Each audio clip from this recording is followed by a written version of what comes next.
Warahmatullahi wabarakatuh. Waalaikumsalam warahmatullahi wabarakatuh. Bismillahirrahmanirrahim. Alhamdulillah wa astaghfirullah wa la hawla wa la quwwata illa billah. Wassalatu wassalamu ala rasulillah Sayyidina Muhammad ibn Abdillah, amma ba'd. Hadratan muhtaramin, para masyayikh, para alim, para ulama, khususipun panjenenganipun Al-Karam Bapak Profesor Dr. Kiai Asep Saifuddin Khalil. Mudah-mudahan beliau disehatkan Allah, dipanjangkan umurnya, dan terus bisa mengawal kehidupan umat, masyarakat, bangsa dan negara. Amin.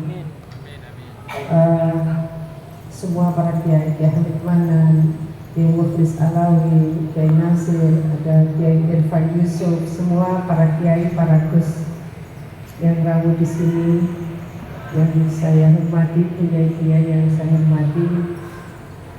Saya berapa kali ditanya wartawan siapa cawagub kalau akan ikut kontestasi ke depan. Saya menyebut saya merasa nyaman dengan Pak Emil. Amin. Kemarin ketika di Pamekasan, alasannya apa? Produktif dan harmoni. Produktif itu penting, tapi kalau ada harmoni benturan. Jadi produktif dan harmoni. Tapi waktu di Hambalang, Pak Prabowo bilang, kecuali kalau ada takdir lain ke Jakarta. Jadi pertama sebetulnya saya mohon para kiai, para gawagis, mau dibantu istighfar di Ramadan ini. Karena kita bersama-sama membutuhkan Pak Emil di Jawa Timur. Tapi Indonesia juga membutuhkan beliau. Jadi kalau misalnya istighfarnya para kiai dan seterusnya, nanti Syawal baru Kiai Asep kita silaturahim kembali, ada juru bicara tim istighfar kiai. Jadi juru bicara tim istighfar kiai ini menjadi penting karena bagi kita warga Jawa Timur dalam peta Bappenas. Oh ya, seluruh santri-santri Amanatul Ummah semua. Terima kasih nak, terima kasih. Mudah-mudahan ilmunya manfaat barokah. Bappenas itu menyebut Jawa Timur itu adalah center of gravity. Center of gravity itu artinya bahwa dari sisi peta geoekonomi, geopolitik, geostrategis, episentrumnya ada di Jawa Timur. Maka tidak bisa hanya pendekatan teoritik, tidak bisa hanya pendekatan teknokratis, tidak bisa hanya pendekatan birokratis, tapi harus diiringi dengan pendekatan-pendekatan religius, spiritual. Ini kekuatan yang harus dipahami oleh mereka yang sedang mendapatkan mandat di Jawa Timur. Jadi tidak cukup hanya pendekatan teknokratis, tidak cukup hanya pendekatan teoritis, tidak cukup juga pendekatan birokratis. Kekuatan religius, spiritual itu menjadi kekuatan yang harus memberseiringi seluruh aktivitas kita. Awal kami di Pemprov, karena saya memang meng-SOP-kan setiap kegiatan harus ada yatiman dan sholawatan. Sholawat pun pernah diuji coba sama protokol itu pakai kaset, pakai YouTube, saya tidak mau. Harus live supaya kita juga ikut melafalkan. Nah, apa yang saya ingin sampaikan kepada panjenengan semua, dari seluruh kerja keras, pasti kerja keras semua elemen, tidak hanya Pemprov. Kerja keras semua lini, semua level, Maka tahun 2019 13 Februari kami dilantik. 2020 pertama kalinya bahwa produksi padi di Jawa Timur tertinggi di antara seluruh provinsi di Indonesia. Para kiai, para beliau sebenarnya tertinggi adalah Jawa Tengah. 2021 kembali produksi padi di Jawa Timur tertinggi di antara seluruh provinsi di Indonesia. 2022-2023 4 tahun berturut-turut produksi padi di Jawa Timur tertinggi di antara semua provinsi. Saya sering diskusi berapa orang, saya menyampaikan kalau kemudian kita mencapai prestasi di satu bidang dan prestasi itu menjadi bagian yang bisa kita jadikan referensi karena ini tertinggi di antara seluruh provinsi yang ada. Saya sering menyampaikan bukan karena kerja keras kita semata, tetapi bahwa kerja keras diikuti yakiman, diikuti selawatan. Itulah yang insya Allah mengantarkan tidak hanya prestasi dalam berbagai sektor, tapi juga insya Allah berseiring dengan turunnya barokah Allah Subhanahu wa Ta'ala. Amin. Jadi ada hal yang kita bersama-sama melakukan, termasuk pendidikan, karena kita di lembaga pendidikan di pesantren. 2020, berarti itu 2019 kita dilantik. 2020 anak-anak SMA, SMK di Jawa Timur yang diterima perguruan tinggi dengan dan tanpa tes tertinggi di antara seluruh provinsi di Indonesia. Itu tahun 2020. 2021, 2022, 2023 yang diterima di perguruan tinggi dengan dan tanpa tes, baik reguler maupun KIT perguruan tinggi, 4 jalur tertinggi di antara seluruh provinsi di Indonesia. Jadi tidak mudah. 4 jalur kita tertinggi di antara semua provinsi. Kalau terbanyak pendaftar itu Jawa Barat, tapi terbanyak diterima itu Jawa Timur. Kembali saya sering menyampaikan kepada kawan-kawan di Pemprov Jawa Timur, kita kerja keras iya, tapi provinsi lain kerja keras. Kita kerja profesional iya, tapi provinsi lain juga kerja profesional. Kita kerja keras, kerja profesional, diikuti yatiman dan sholawatan. Allahumma shalli ala sayyidina Muhammad. Kemudian ini ceritanya banyak sekali. Sampailah kemudian saya ingin matur. Kalau banyak sekali seminar-seminar internasional, seminar di mana-mana lalu cerita global warming, pemanasan global. Memangnya kalau global warming terus kita bikin apa? Banyak yang menarasikan, melakukan retorika, tapi apa yang dilakukan? Di Jawa Timur ini kita rata-rata, kalau kita itu rata-rata tiap 2 minggu nandur mangrove.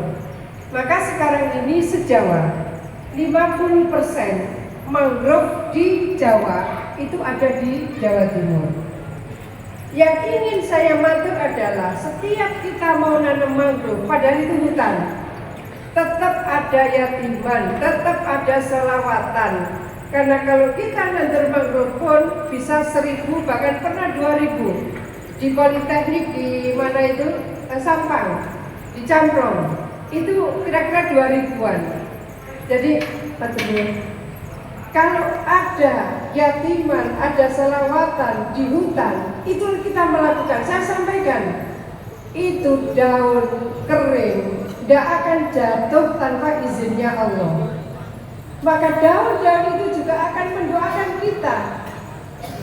Apa yang kita tanam, mangrove, itu adalah bagian dari sedekah oksigen kita.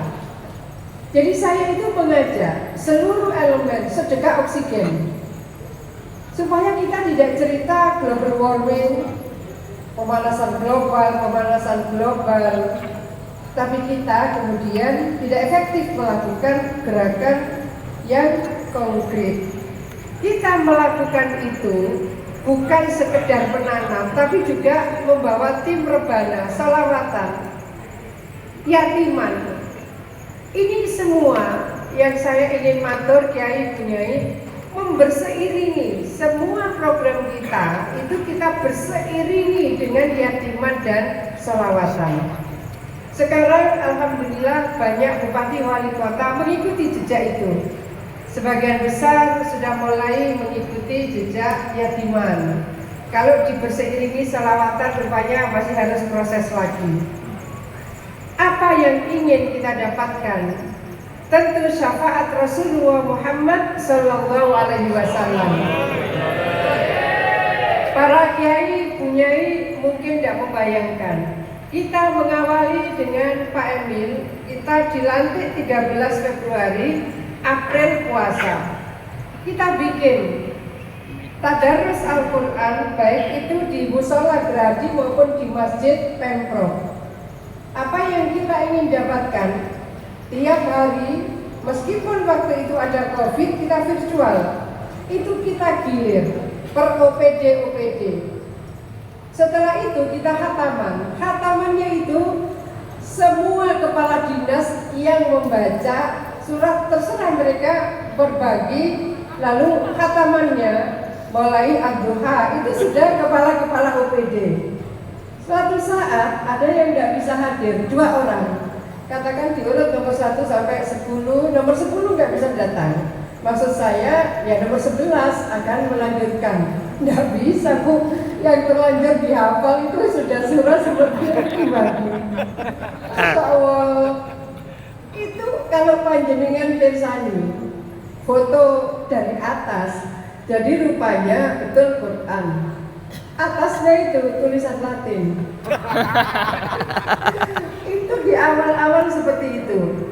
Apa kemudian hikmahnya? Akhirnya setelah bulan Syawal mereka mengundang guru ngaji. Kepala-kepala dinas itu mengundang guru ngaji. Ini PR yang tidak sederhana. Kepala-kepala dinas pun kiai di kabupaten kota juga belum tentu loh bacanya tartil, belum tentu loh fasihul lisan, belum tentu loh tajwidnya bagus. Tapi akhirnya beliau memanggil guru ngaji untuk bisa mengikuti alur. Jadi bagi mereka yang sudah ujian disertasi, aduh lebih berat ini ujian membaca Quran di depannya. Coba bayangkan, sesederhana itu tapi jarang sekali yang kemudian mencoba menyisir. Ber-KTP sudah 40-50 tahun, tapi karena terlalu sibuk belum sempat mereka membaca Al-Quran dengan tartil. Sesederhana itu, bagaimana kemudian ini menjadi bagian yang kita berseiringi sesuai doanya, fid dunya hasanah fil akhirati hasanah wa qina adzabannar. Jadi ini disisir semua, para kiai, para bunyai disisir semua. Sampailah kemudian ada proses yang saya ingin matur. Jadi Oktober lalu Pak Presiden itu melaunching Indonesia Emas 2045. Indonesia Emas 2045 salah satunya yang ditarget adalah industri manufaktur. Industri manufaktur menurut target Indonesia Emas 2045 itu 30%. Jawa Timur ini Mei ini, kalau Indonesia itu target 2045 itu 30%. Mei ini Jawa Timur industri manufakturnya sudah 35%. Mei ini, insya Allah Mei ini. Karena mulai Januari ini sudah mulai beroperasi. Tapi insya Allah operasi maksimal nanti bulan Mei. Apa yang kemudian kita coba lakukan? Saya dengan Pak Emil mencoba mencari solusi. Jangan sampai kalau industri manufaktur ini sudah begitu luar biasa, lalu masyarakat Jawa Timur jadi penonton. Kita kemudian mencoba mengkomunikasikan dengan salah satu perguruan tinggi yang sangat prestisius di London.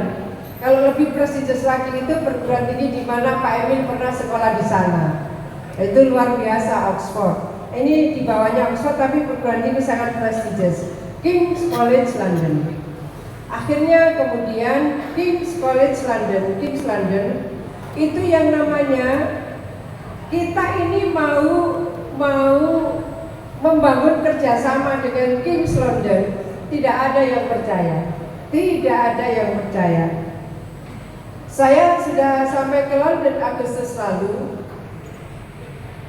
Dubes kita, Dubes RI yang ada di London itu namanya Desra Percaya, orang Sidoarjo. Pak Desra Percaya pun tidak percaya bahwa kita bisa diterima kerjasama dengan King's London. Padahal itu sudah awal. Besoknya saya ke King's London. Pagi saya di situ, sore itu 7 orang dari King's London ingin ketemu Dubes tapi bersama kami. Itu geleng-geleng kepala Pak Desra Percaya. Pak Desra ini Dubes yang insya Allah sangat soleh. Meskipun beliau pernah di PT RI di New York, pernah di Swiss, sekarang di London, beliau sampaikan ke saya, Mbak, pesan bapakku almarhum, jangan pernah menyentuh alkohol. Saya bilang, lo kalau disentuh tidak, tapi diminum. Saya bilang, oh enggak. Yang ayahnya beliau pesan, jangan pernah tinggalkan sholat. Karena tahu putranya ini diplomat, jangan pernah sentuh alkohol. Jadi beliau bilang, insya Allah sampai saya mau pensiun ini, saya tidak pernah bersentuhan dengan alkohol. Jadi insya Allah ini dubes yang sangat soleh, asli Sidoarjo. Yeah. Lalu datang, setelah datang 7 orang dari King's London, heran beliau. Lalu kok bisa Mbak, kok bisa Mbak? Jadi pada heran, kok bisa King's mau kerjasama dengan Jawa Timur. Saya ingin matur panjenengan, tentu ini tidak bim salah bim. Jadi ada doa yang begitu banyak dimunajatkan oleh santri, oleh kiai. Banyak sholawat, banyak juga sedekah dan seterusnya. Itu insya Allah menjadi pembuka jalan yang memudahkan pihak-pihak lain kemudian percaya kepada Jawa Timur. Nah insya Allah Maret ini sudah mulai rekrutmen mahasiswa, baru bisa menerima 25 mahasiswa, semua dosennya 100% dari King's London. September mulai belajar S2. Apa yang disiapkan? Digital future. Digital future. Maka tadi kalau Pak Emil berkali-kali menyampaikan soal digital IT, digital future itu September insya Allah akan mulai pembelajaran dan dosennya masih 100% dari King's London. Nah, September juga akan dimulai Sydney Western University. Itu akan dibuka di Surabaya S1.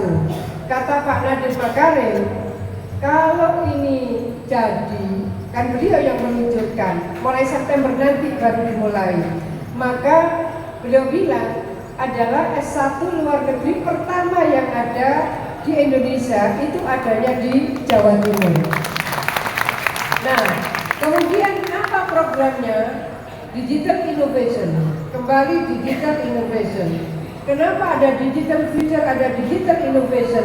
Supaya nanti yang akan menjadi operator, komandan, manajer dari industri manufaktur yang sekarang itu sedang tumbuh luar biasa di Jawa Timur, itu anak-anak Jawa Timur. Nah ini penting dalam matur karena besok tanggal 3. Besok tanggal 3 itu sebetulnya yang membuat acara adalah Konjen Australia. Tapi Konjen Australia itu sudah merancang cukup lama. Jadi ada Hovifa Indar Parawansa Leaders Award. Jadi itu akan memberikan beasiswa untuk Sydney Western University tanggal 3. Tanggal 3 akan diluncurkan. Beliau dulu sebetulnya berharap tanggal 8 Maret karena International Women's Day. Tapi pada saat itu saya masih belum bisa gitu tanggal 8 Maret. Akhirnya insya Allah besok tanggal 3 ini.